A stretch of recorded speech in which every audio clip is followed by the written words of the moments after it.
Flying to 5,722 miles away from Hong Kong, we arrive Cologne, the fourth largest city in Germany. Cologne is the German federal state of North Rhine-Westphalia, which stands on the Rhine River. The city was founded in Roman times, with a history of over 2,000 years. It is the oldest city in Germany. While Cologne is the English and French version, the German pronunciation of the city's name is Kölsch. Home to some 1 million people, it is one of the best loved cities in Germany, and people from other countries. It draws over 100 million overseas visitors each year. In Cologne, you could spend days exploring the historical value by visiting the magnificent architectures. Also, there are more than 14 museums and 110 galleries, where you can hear the story and see the different sides of Cologne. Events like the Cologne Cathedral and the Cologne Nights could bring you countless excitements. In this video, we are going to bring you to explore the well-known architectures of Cologne and discover the beauty and symbols behind these landmarks. Then, we'll head to the restaurants and have a taste of the city's most characteristic cuisines. Let's go!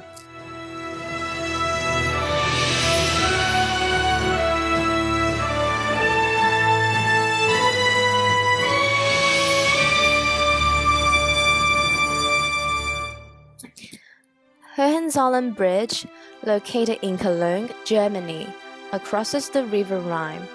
The total length of the Hohenzollern Bridge is 409.90 meters long, connecting Cologne's central station with major European cities on the other side of the Rhine.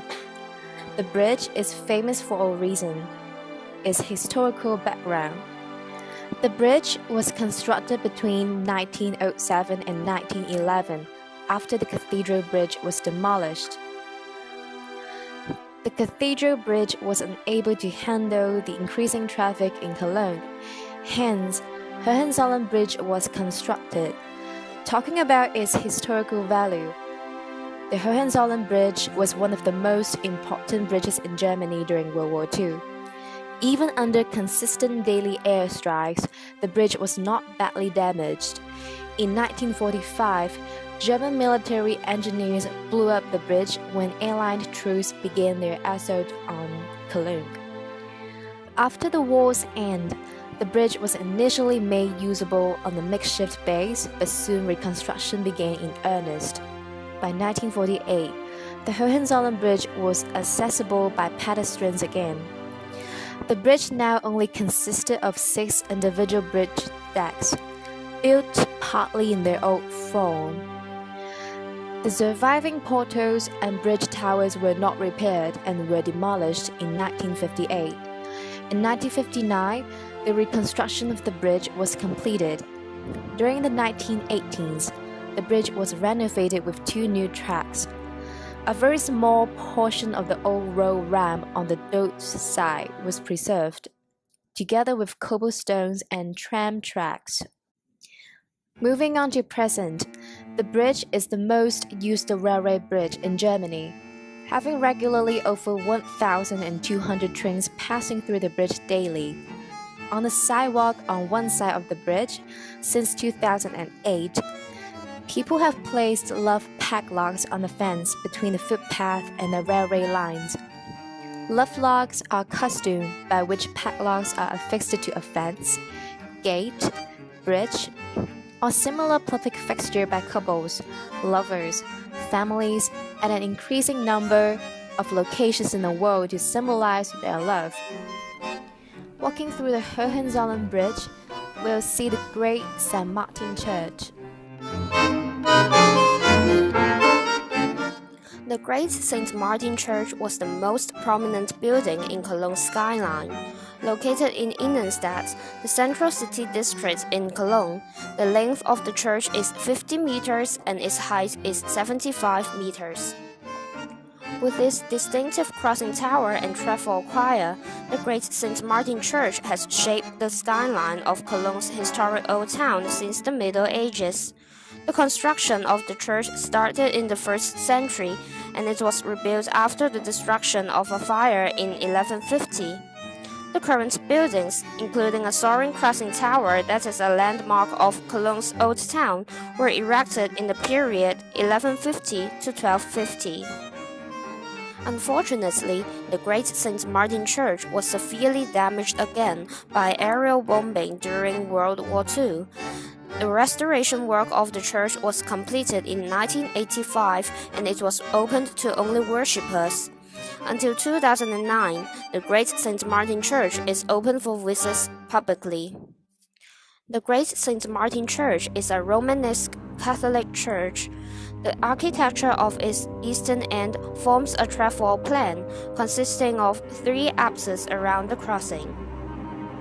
Today, the interior of the church is characterized. The above photos show what we see as soon as we enter. It is a good example of stately Romanesque arches arranged in lines and half circles. This shot is also from the nave, looking back towards the entrance. The church was consecrated in 1172, but this nave was built afterwards, and the arches over the entrance are in Gothic style. The Great St. Martin Church was the first building to copy the cloverleaf-shaped choir of St. Maria im Capitol, another church located in Cologne. This is the interior environment of the Great St. Martin Church. Many parts of the church still hold paint from the Middle Ages. As a Catholic church, the Great St. Martin Church serves religious purpose. It is a sacred site for worshippers. Moreover, the church is a rare architecture and it has great historical and archaeological values. The reconstructions of the church reveal the cultural backgrounds and architectural styles of different periods, as well as the attitude of Germans towards heritage conservation. Although the above 2 architecture are very magnificent, they still cannot be compared with Cologne Cathedral.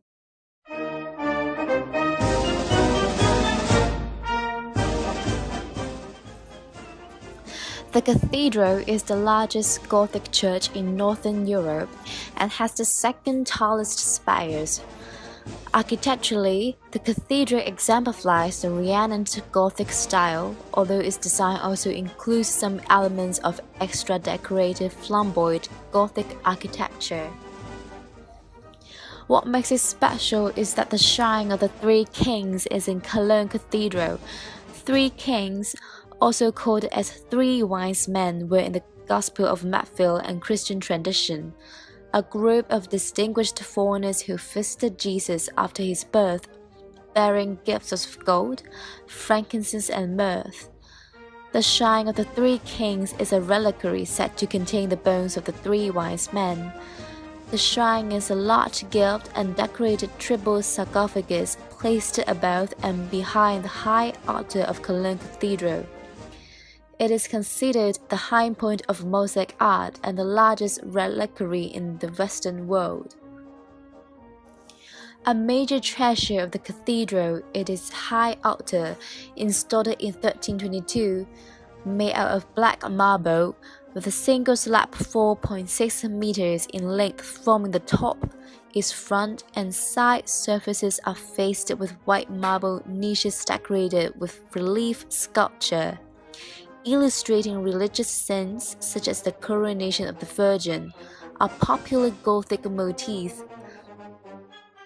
Begun in 1248, the building of this Gothic masterpiece took place in several stages and was not completed until 1880.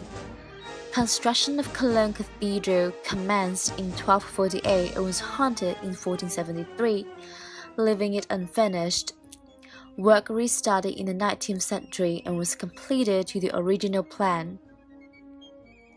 The origins of Cologne Cathedral date back to 1164, when the Archbishop of Cologne first obtained the relics of the 3 kings which the Holy Roman Emperor had stolen from Milan.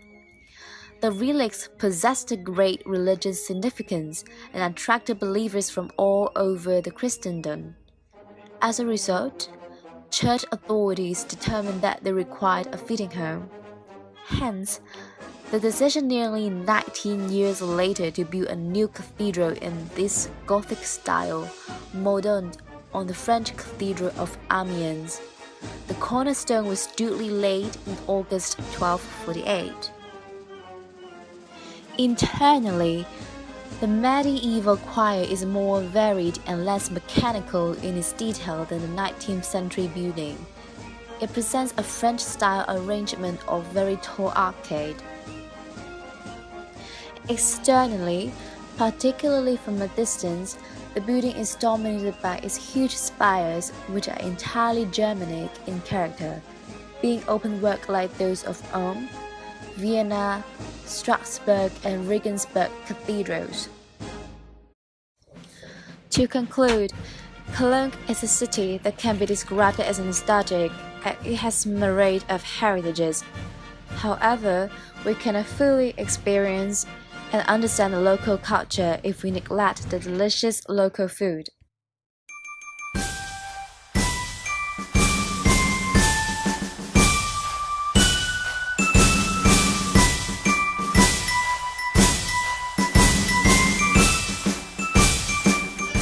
Kölsch beer is a famous beer which is specially brewed in Cologne. It is famous because of its smoother, sweeter taste. As a German beer style, it is brewed with barley malt, humulus, yeast, and water. The brew is unusual that is cool fermented and then aged and mellowed near the freezing point. The yeast is unusual that contributes some fruity and bread-like aromas and flavors not normally found in lagers. Kölsch beer is the top fermented beer in bright yellow color with a soft and rounded character which is not so bitter. It is often contained in a slim and cylindrical-shaped traditional 0.2-liter Kölsch glasses. Moreover, under the Kölsch Convention in Germany, a strict set of rules agreed on by the city's brewers. Kölsch beer must be brewed in the Cologne area with rigid style guidelines. The convention even dictates how the beer be served. For instance, an age-old ritual should be involved in serving Kölsch. Also, the beer should be drawn from large wooden barrels by men known as a tapper. Then it is poured into glasses which are designed to keep the beer from getting warm or flat. As a result, the unique flavors, moderate alcohol, and traditionally small serving size makes Kölsch beer to be a great session beer. In addition, Cologne is also famous for halve, which is always served with Kölsch. To translate literally, halve is a chicken in half, but in Germany, not all dishes served related to its name. Like halve, it actually is a cheese sandwich which cuts in half. There are several tales behind the name of this dish, while the story of a birthday party being the most interesting one. Long time ago, a man wanted to make fun of his guests on his birthday party. He asked the waiter to serve the guests with 40 halves of rice with cheeses when he asked for 40 halves of chickens. Finally, the guests ended up with eating 40 halves of rice with cheeses instead of having chickens, while they still did not know that they were cheated by that man. Unexpectedly, people loved this joke so much, and halve has since then become the name of cheese sandwich in Germany. Although it is a famous dish in Cologne, it is only a simple dish that everyone can make it. To make halve on your own, what you need to prepare is a roll of rye bread, a wedge of grilled cheese, half of an onion with thinly sliced, butter and mustard. Firstly, spread the bread with butter and mustard. Secondly, place onion slices and cheese on top of the bread. Thirdly, enjoy. Apart from Kölsch and halve, if you come to Cologne, another dish you must have a try is sauerbraten, a roast meat dish. Sauerbraten is one of the national dishes of Germany, while it was founded by Cologne people. Although it seems only a simple and universal dish around the world, what makes it unique credit to the method of German dealing with the meat. Because of the improper method of dealing with meat lost its original flavor and even become tough, while Cologne people know how to preserve its best flavor by using wine, vinegar, beer, or even buttermilk and spices to marinate the meat. So that this kind of method is in fact invented by Roman, then modified by Cologne people. In the past, Romans usually used wine for the preservation of meat. One day, a Roman brought meat marinated with wine to Cologne, which then inspired people there to modify the method of dealing with meat. Therefore, if you want to preserve the best taste of meat, you may learn from the recipe of sauerbraten. To begin with, mix the vegetables together. Then, boil all of the ingredients needed for marinade, including wet wine, vinegar, vegetables, etc.